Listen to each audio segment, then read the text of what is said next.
biggest lesson I learned, I'm not coming to help someone, here's this top down, aren't I wonderful because I'm giving you this, this whatever you asked for.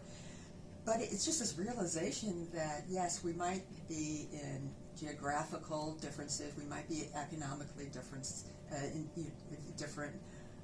but there's so many, we share the same struggles, we share the same joys, the happiness.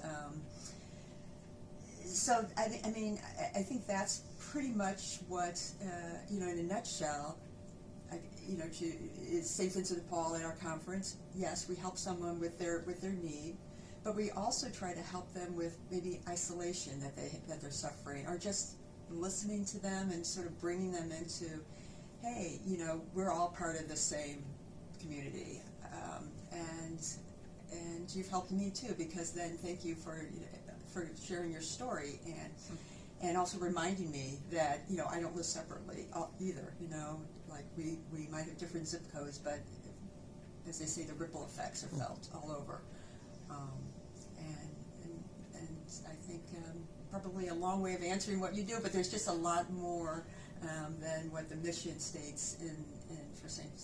Vincent de Paul that I think as members we get out of that. So I don't know what you have. What your yes, I just echo what you're saying, Chris, and our neighbors, are our brothers and sisters. So most of the people that we're in relationship with are not Catholic.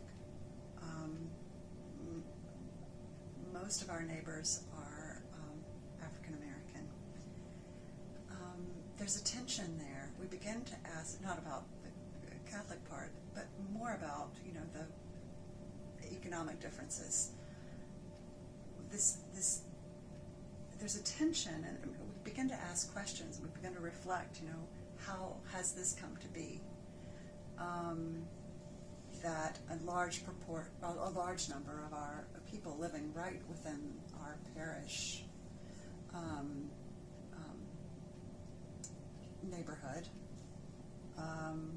are living in a way that's quite vulnerable. There's a tension there, and we can't ignore that. We have to listen to it, and I think we do that together as a conference.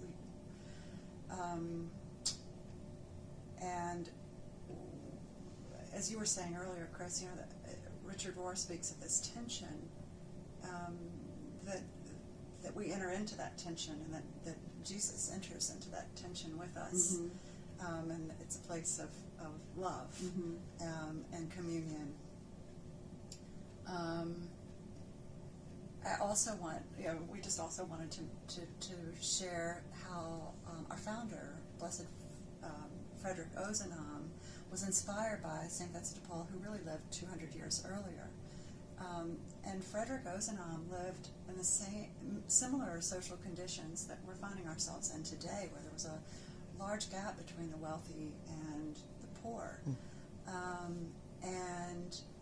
So he has a lot to offer us today, and listening to what is that calling us to as a church, as a parish.